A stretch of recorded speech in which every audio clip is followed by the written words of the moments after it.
चलिए सीधे आपको लिए चलते हैं। राहुल गांधी पीसी कर रहे हैं, क्या कुछ कह रहे हैं सुनिए। होम मिनिस्टर ने सीधा कहा कि 4 जून को स्टॉक मार्केट आसमान में जाएगी, लोगों को खरीदना चाहिए, और यही मैसेज फाइनेंस मिनिस्टर ने दिया। फर्स्ट, ये आज थोड़ा हम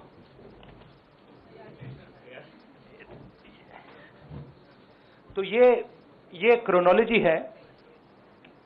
अमित शाह कहते हैं बाय शेयर्स बिफोर 4 जून। 19 में नरेंद्र मोदी जी कहते हैं stock market will break records on June 4। फिर 28 मई को रिपीट करते हैं। 1 जून मीडिया झूठे एग्जिट पोल रिलीज करती है। बीजेपी का ऑफिशियल जो इंटरनल सर्वे था वो उनको 220 सीट दे रहा था। तो ये इंफॉर्मेशन बीजेपी के लीडर्स के पास था। इंटेलिजेंस एजेंसीज ने 200 और 220 के बीच में सरकार को बताया था कि उनकी सीट्स आ रही हैं।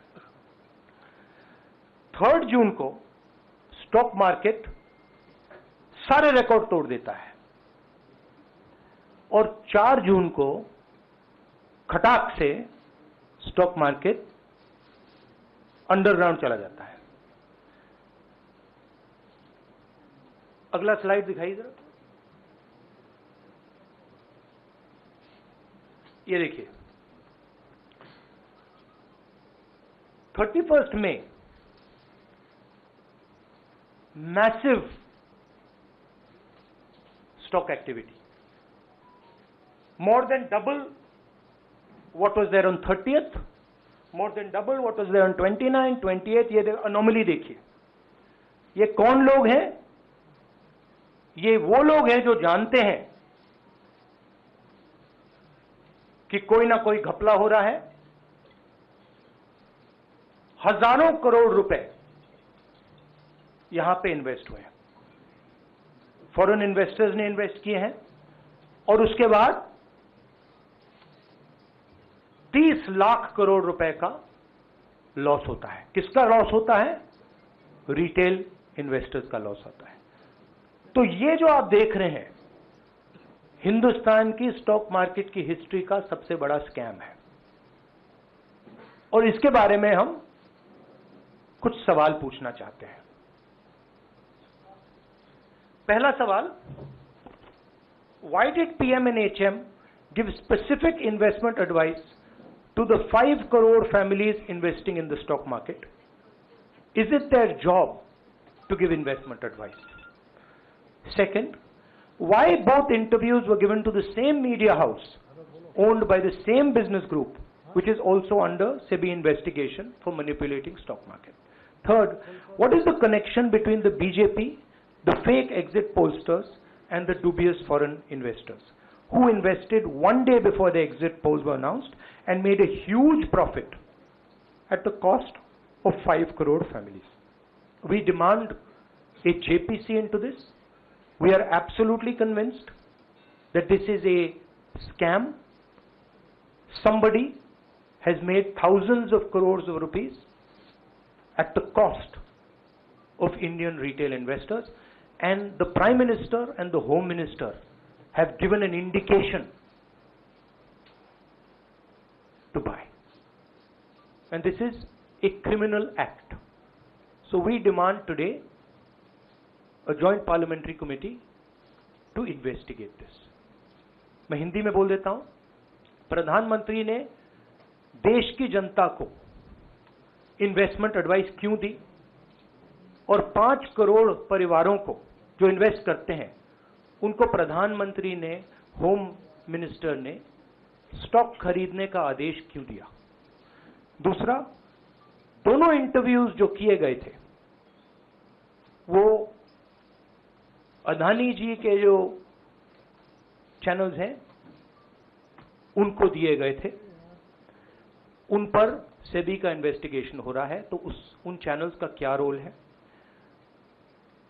और बीजेपी के बीच में जो फेक एग्जिट पोलस्टर्स हैं और ये जो फॉरेन इन्वेस्टर्स हैं, इनके बीच में क्या कोई रिश्ता है, और अगर रिश्ता है तो क्या है। हम जेपीसी चाहते हैं, हम इन्वेस्टिगेशन चाहते हैं, और देश इसकी सच्चाई जानना चाहता है। धन्यवाद। शुक्रिया राहुल जी। साथियों, अभी अभी राहुल जी ने आपको स्पष्ट तरीके से क्रोनोलॉजी समझ लिया है। बार बार गृह मंत्री कहते थे अब क्रोनोलॉजी समझिए। आज राहुल जी ने देश को क्रोनोलॉजी समझाया है। इसके ऊपर अगर आपके सवाल हैं तो एक एक करके आप पूछेंगे, एक एक करके। I haven't said the chronology in English, so I'll say the chronology in English. 13th May 2024, the Home Minister says, buy shares before 4th of June. This is a clear indication to retail investors and others to buy stock. 19th May, for the first time, and then repeatedly until the 28th May, the Prime Minister says that the stock market is going to break records on 4th June. Finally, on 1st June, completely fictitious exit polls are released. These investors are given a completely wrong impression. And on the 3rd of June, as we all know, the stock market breaks all records and then crashes on the 4th of June. Whoever has made money as the stock market rose and also as the stock market crashed. And we are interested in having a joint parliamentary committee, a JPC, to investigate the role of the Prime Minister, the role of the Home Minister, role of BJP members, and also those people who have done these fake exit polls. And finally, we want to understand who are the people, these foreign investors, who did these trades. So we want an investigation for that. शुक्रिया राहुल जी। हाँ संजय। राहुल जी, इससे पहले भी आपने Adani issue पे JPC पिछली लोकसभा में मांग की थी, तो क्या आप चाहेंगे कि ये इशू और हिंडनबर्ग इशू दोनों कंबाइन हो और दोनों की जांच हो? ये जो इशू है, this is a broader issue than just the Adani issue. It is connected to the Adani issue, but this is a much broader issue. This is directly the Prime Minister of India, Home Minister, who are privy to data on actual election results, who have IB reports, who have their own data, who are advising retail investors to buy stock on the 4th. This has never happened before. And by the way, the Prime Minister has never commented on stock market before this. This is the first time the Prime Minister has commented, very interestingly, and multiple times, one after the other, saying that stock market is going to boom, stock market is going to boom, stock market is going to boom. And at the same time, he has information that the exit polls are wrong. He has information that he knows what is going to happen because he has IB data and he also has his own party data. हाँ जी रवि। राहुल जी, मेरा सवाल यही है कि जी news ने भी ये सारी चीज़ बताई है जनता को कि कई चैनलों ने मिलकर ये सब चीज़ किया है, जिस तरह से एग्जिट पोल करके लोगों को गुमराह किया है, जिस तरह से शेयर बाजार में सारा कुछ हुआ है। जी न्यूज़ ने भी इस मामले को उठाया है और बताया है, और आपके कहने का सीधा अर्थ है कि अडानी को इसका फायदा उठाने के लिए किया गया है? नहीं, मेरा कहने का ये अर्थ है कि उसमें अदानी इन्वॉल्व हो सकता है, मगर ये अदानी से बहुत बड़ी चीज है। इसमें बीजेपी के सबसे बड़े नेताओं ने कहा है, रिटेल इन्वेस्टर्स को मैसेज दिया है कि आपको स्टॉक खरीदना चाहिए।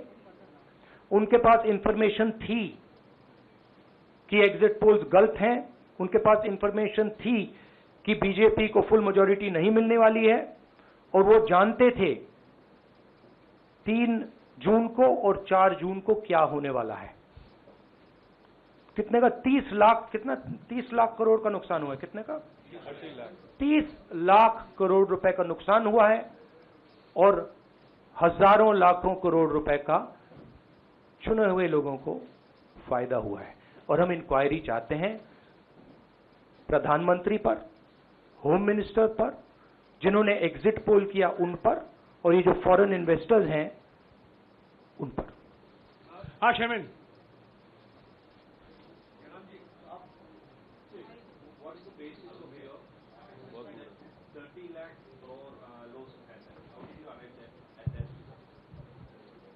Do you want to explain?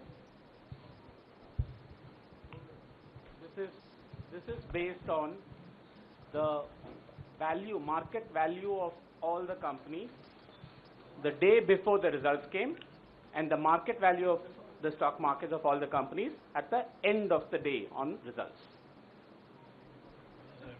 हाँ संजीव, एक minute Sanjeev. Rahulji, you've talked about, are you alleging the involvement of the Prime Minister and the Home Minister? Yes. And whose money is it? Yes, Are you that saying is this what their I am money? saying. I am saying that people very high up in the BJP have carried out this scam. I am saying they had partners who carried out these exit polls. We would like to know if these exit polls were actually carried out, if people were actually sent out, and we'd also like to know the methodology of these polls. We'd like to understand who these investors are. We have some sense of who these investors are. So we are not just speaking out of the air. We are confident that if an investigation is done, interesting things will be revealed. And we think the Prime Minister and Home Minister are directly involved in this. हाँ Siddharth. Sir कुछ उन companies की भी आपको लगता है जांच होनी चाहिए जिनके शेयर बहुत अप गए, जिनके सबसे ज्यादा शेयर, उन कंपनीज का भी को भी इस दायरे में आना चाहिए, आपको लगता है? हमारा कहना है कि यहाँ पे बड़ा क्लियर है कि स्कैम हुआ है। प्रधानमंत्री ने डायरेक्टली कहा है, होम मिनिस्टर ने डायरेक्टली कहा है, इंडिकेट किया है जनता को कि स्टॉक मार्केट ऊपर जाएगी। होम मिनिस्टर ने तो साफ कह दिया कि खरीदना चाहिए। और जब प्राइम मिनिस्टर और होम मिनिस्टर और फाइनेंस मिनिस्टर ऐसी बात करते हैं तो उसका रिएक्शन आता है, लोग उसको बिलीव करते हैं। तो बिल्कुल क्लियर है कि इन तीन लोगों ने कहा है। यह भी क्लियर है कि इनको मालूम था कि रिजल्ट 400 का नहीं है, 300 का भी नहीं है। तो ये हम पता लगाना चाहते हैं, उसमें आप जो कह रहे हो वो भी शामिल है। राहुल जी, ब्रह्म प्रकाश दुबे, इंडिया डेली लाइफ से। मेरा सवाल यह है कि जो आपने बताया है इतना बड़ा